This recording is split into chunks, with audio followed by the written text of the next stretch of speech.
State medical ফ্যাকাল্টির online counselling করিয়ে তোমরা যারা যারা অ্যাডমিশন নিয়েছো 20,000 টাকা পেমেন্ট করে, তোমরা কিন্তু প্রতিনিয়তই আমাকে বলো যে তোমাদের ডকুমেন্ট ভেরিফিকেশনটা কবে হবে।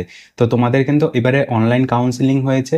আগের বছর যেমন অফলাইন কাউন্সেলিং হয়ে যাওয়ার পরে, কমপ্লিট হওয়ার পরে ডকুমেন্ট ভেরিফিকেশন হয়েছিল এবং কাউন্সেলিং চলাকালীনও কিন্তু তোমাদের ডকুমেন্টস দেখেছিল লাস্ট ইয়ারে। কিন্তু এবছরে যেহেতু অনলাইন কাউন্সেলিং হয়েছে, তো সেই জন্য অনলাইন কাউন্সেলিংয়ে কিন্তু শুধুমাত্র কাউন্সেলিংটা হয়েছে, সিট অ্যালটমেন্ট হয়েছে। তো এবছর কিন্তু ফিজিক্যালি তোমাদের ডকুমেন্ট ভেরিফিকেশান এখনও হয়নি। তো খুব সম্ভবত এই ফিজিক্যালি ডকুমেন্ট ভেরিফিকেশানের জন্য একটা নোটিশ বের করা হবে, সেটা স্টেট মেডিকেল ফ্যাকাল্টি থেকে। তো সেটা কবে বের করা হবে, কবে নাগাদ হতে পারে, সেটাই আজকের এই ভিডিওতে আমরা আলোচনা করব। সেটাই আজকের এই ভিডিওতে আমরা একটা আন্দাজ করব যে তোমাদের ডকুমেন্ট ভেরিফিকেশান কবে হতে পারে। আর তোমরা যারা যারা কোর্স ছেড়ে দেবে, কোর্স লেফট করবে, তোমাদেরকে আর রিফান্ড পাওয়া যাবে? 20,000 টাকা যারা পেমেন্ট করে দিয়েছো, বা তোমরা যারা সেকেন্ড রাউন্ডে সিট অ্যালটমেন্টের রেজাল্টে অ্যাডমিশন নেবে, তোমাদের কি এই কোর্স ছেড়ে দিলে 20,000 টাকা তোমরা যে পেমেন্ট করেছো সেটাকে আর রিফান্ড পাওয়া যাবে? সেটা কিন্তু 15,000 টাকার তোমরা রিফান্ড পাবে। সেটা কিভাবে পাবে সেটাই আজকের এই ভিডিওর মাধ্যমে আমরা একটু দেখার চেষ্টা করব। তো চলো ভিডিওটি শুরু করা যাক। তোমরা যদি চ্যানেলে নতুন হয়ে থাকো, চ্যানেলটিকে সাবস্ক্রাইব করে দিও, ভিডিওটিতে অবশ্যই একটি লাইক করে দিও। তোমাদের একটি লাইকে কিন্তু আমি মোটিভেশন পাই পরবর্তী আপডেটগুলো তোমাদের সাথে শেয়ার করার জন্য। তো সবার প্রথম কথা হলো যে আমরা স্টেট মেডিকেল ফ্যাকাল্টির যে নোটিফিকেশনগুলো রয়েছে সেই নোটিফিকেশনগুলো দেখব লাস্ট ইয়ারের এবং এ বছরের অনলাইন কাউন্সেলিংয়ের। তাহলে কিন্তু আমাদের ধারণাটা ক্লিয়ার হয়ে যাবে যে তোমাদের অফলাইনে ডকুমেন্ট ভেরিফিকেশনটা কবে হতে পারে। তো দেখো, এখানে স্টেট মেডিকেল ফ্যাকাল্টির 24 সেপ্টেম্বরের যে এই নোটিফিকেশনটা, এটা কিন্তু তোমাদের এ বছরের অনলাইন কাউন্সেলিংয়ের শিডিউল, ঠিক আছে? তো এবার অনলাইন কাউন্সেলিংয়ে তোমাদের এই শিডিউল অনুযায়ী কাউন্সেলিং তোমাদের শুরু হয়েছে 25/9/2025 থেকে এবং last date of the online fees payment 3/11/2025। মানে থার্ড রাউন্ডে যদি সিট বেঁচে থাকে তাহলে কিন্তু 27 থেকে 29-এর মধ্যে চয়েস ফিলিং করা যাবে এবং সিট অ্যালটমেন্ট লেটার দেবে 31/10/2025-এ। তো 31/10/2025 থেকে 3/11/2025-এর মধ্যে যারা যারা সিট পাবে থার্ড রাউন্ড কাউন্সেলিংয়ে, তাহলে এই 3 দিনের মধ্যে তাদের অ্যাডমিশন নিতে হবে এবং 3 তারিখের পরের কিন্তু আর কোনো শিডিউল নেই, ঠিক আছে? 3 তারিখে কিন্তু শিডিউল শেষ। তো এই 3 তারিখের পরেই কিন্তু তোমাদের ডকুমেন্ট ভেরিফিকেশনটা হওয়ার একটা সম্ভাবনা রয়েছে, একটা চান্সেস রয়েছে, ঠিক আছে? যারা প্রথম রাউন্ডে অ্যাডমিশন নিয়েছো, যারা থার্ড রাউন্ডে অ্যাডমিশন নিয়েছো, যারা সেকেন্ড রাউন্ডে অ্যাডমিশন নিয়েছো, সবার কিন্তু 3/11/2025-এর পরেই তোমাদের একটা ডকুমেন্ট ভেরিফিকেশন হওয়ার চান্সেস রয়েছে। তো 3/11/2025 তোমাদের ডেটটা পড়ছে কবে নাগাদ? সোমবার, ঠিক আছে? অর্থাৎ ফার্স্ট উইক অফ নভেম্বর। তো এবার তোমাদের হয় ফার্স্ট উইক অফ নভেম্বরেই হয়ে যাবে, ঠিক আছে? ওই সোমবারের পরে হয়তো যে কোনো একটা ডেট দিয়ে যাবে যে সেই ডেটে তোমাদের ডকুমেন্ট ভেরিফিকেশন হবে। আর যদি এই 3 তারিখের সপ্তাহে ডকুমেন্ট ভেরিফিকেশন না হয়, নোটিশ না বেরোয়, তাহলে কিন্তু ধরে রাখতে পারো যে তোমাদের 15 তারিখের মধ্যে সমস্ত process, document verification, college admission সমস্ত কিছু কমপ্লিট হয়ে যাবে নভেম্বরের 15 তারিখের মধ্যে, ঠিক আছে? তো বুঝতে পারলে যে তোমরা তোমাদের ডকুমেন্ট ভেরিফিকেশনটা কবে হবে। তো এবার গত বছরের যে শিডিউল ছিল, গত বছরের শিডিউলটা অনুযায়ী আমরা একটু দেখার চেষ্টা করি, তাহলে আমাদের আরেকটু ক্লিয়ার হবে ধারণাটা, ঠিক আছে? কারণ দেখো, অফিসিয়াল ডেটা অনুযায়ী কিন্তু সমস্ত কিছু বলাটা আমার মনে হয় ঠিক। তো অফলাইন কাউন্সেলিং দেখো, গত বছরে অফলাইন কাউন্সেলিং হয়েছিল 6 তারিখ থেকে 18 সেপ্টেম্বর, ঠিক আছে? 6 থেকে 18-র মধ্যে অফলাইন কাউন্সেলিং হয়েছিল। এবার এই টোটাল অফলাইন কাউন্সেলিংটা হয়ে যাওয়ার পরে, ঠিক আছে, অফলাইন কাউন্সেলিং হয়ে যাওয়ার পরে যারা যারা কোর্সে অ্যাডমিশন নিয়েছিল তাদেরকে কি করতে হয়েছে 23 তারিখে, ঠিক আছে? 6 থেকে 18-র পরে, মানে 18-তে কাউন্সেলিং শেষ হয়েছিল 23 সেপ্টেম্বর 2024-এ, ঠিক আছে? 23 সেপ্টেম্বরে তাদেরকে কি করতে হয়েছিল? কলেজে ডকুমেন্ট ভেরিফিকেশন করাতে যেতে হয়েছিল, কলেজে অ্যাডমিশন নিতে রিপোর্টিংয়ে যেতে হয়েছিল, ঠিক আছে? Reporting at the admitted institution, first year paramedical students, different courses, ঠিক আছে?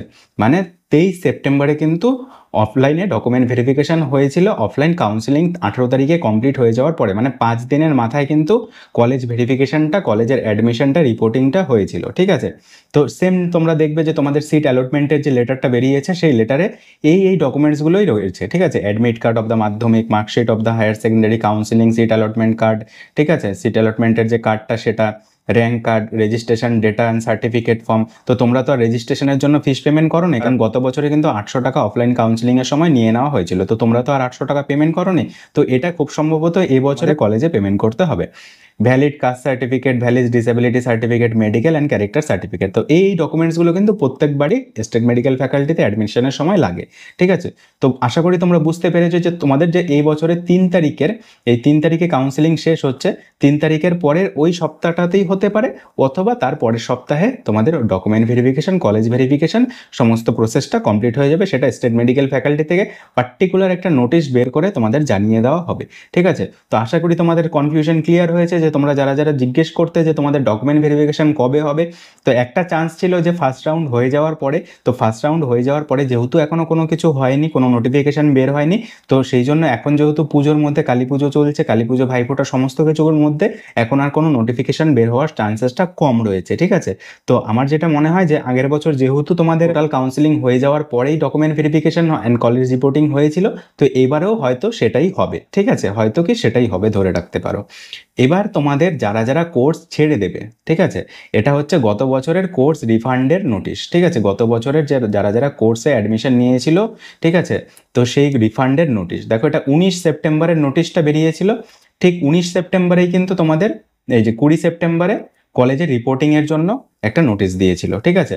তাহলে এবার যারা যারা অ্যাডমিশন তোমরা নিয়েছো 20,000 টাকা পেমেন্ট করে, তোমরা যদি মনে করো যে কোর্সটা ছেড়ে দেবো, তোমাদের রিফান্ড কিভাবে তোমরা পাবে? তো 20,000 টাকার মধ্যে কিন্তু 15,000 টাকা তোমরা রিফান্ড পাবে, ঠিক আছে। এই 15,000 টাকা তোমাকে রিফান্ড দেওয়া হবে after deduction of the administrative charges, only amount 15,000 as refund of course fees, ঠিক আছে। তোমাকে কোর্স ফিসের মধ্যে কিন্তু শুধুমাত্র 15,000 টাকা রিফান্ড করা হবে। তো এই রিফান্ডের প্রসেসটা কি, যে through online mode within 30 days from their date of admission, মানে তুমি যেদিন অ্যাডমিশন নিয়েছো, এবার তুমি অ্যাডমিশন কবে নিয়েছো? তুমি যেদিন অ্যাডমিশনে সিট অ্যালটমেন্ট লেটার তুমি পেয়েছো, ঠিক আছে, 20,000 টাকা যেদিন পেমেন্ট করেছো, যে তোমার 20,000 টাকার ওখানটায় লেখা রয়েছে যে ডেটে, সেই ডেট থেকে কিন্তু 30 দিনের মধ্যে যদি তুমি 30 ডেজের মধ্যে কোর্স ছেড়ে দাও, তাহলে তোমার কিন্তু 15,000 টাকা রিফান্ড পাওয়া যাবে, ঠিক আছে, বুঝতে পারলে। তো এই রিফান্ডের প্রসেসটা কিন্তু অনলাইনেই করতে হবে, যেমনভাবে তোমরা অ্যাপ্লিক্যান্ট লগ ইন করে কাউন্সিলিং করলে, যেমনভাবে র্যাঙ্ক কার্ড ডাউনলোড করলে, ঠিক সেরকমভাবেই কিন্তু একটা গার্জিয়ানের কনসার্ন লাগবে, ঠিক আছে। এই যে consent letter from the guardian, copy of the cancel bank cheque, front page of the bank passbook, bank পাসবুকের ফ্রন্ট পেজটা দিতে হবে। এরকমভাবে তোমাকে কিন্তু অ্যাপ্লিক্যান্ট লগ ইন করে তোমাকে valid mobile number, email ID দিয়ে তারপরে তোমাকে অ্যাপ্লিকেশন প্রসেসটা করতে হবে রিফান্ডের জন্য, তাহলে তোমার সিটটা ক্যান্সেল হয়ে যাবে, তুমি 15,000 টাকা রিফান্ড পেয়ে যাবে, ঠিক আছে। তো এটা হচ্ছে গত বছরের নোটিশ। তো আশা করি এই বছরে আমরা এরকম একটা নোটিশ দেখতে পাবো যে তোমাদের কিভাবে রিফান্ড পেতে হবে। তো আমরা গত বছরের এই নোটিফিকেশনগুলো দেখে একটা ধারণা পেলাম যে তোমাদের ফিজিক্যালি ডকুমেন্ট ভেরিফিকেশন কিভাবে হবে, কোথায় হতে পারে, কবে হতে পারে, আর তোমাদের রিফান্ডের প্রসেসটা কীরকমভাবে হবে, ঠিক আছে। তো এবার ফার্দার কোনো নোটিফিকেশন না বেরোয়া পর্যন্ত কিন্তু এই ডেটাটা আনঅফিসিয়ালি বলতে পারো, অফিসিয়াল হওয়া সত্ত্বেও, কারণ এটা গত বছরের ডেটা। তো এই বছরের নতুন ডেটা যখনই বের হবে, নতুন নোটিফিকেশন যখনই আমরা পাবো, তখনই কিন্তু তোমাদের সমস্ত ডিটেলসটা জানিয়ে দেওয়া হবে, ঠিক আছে। তো চলো আজকের ভিডিওটা এখানেই শেষ করছি। তোমাদের যদি কোনো প্রশ্ন থাকে তাহলে অবশ্যই কমেন্টে জানাতে পারো, আর চ্যানেলে নতুন হলে চ্যানেলটিকে সাবস্ক্রাইব করে রেখো। Thank you.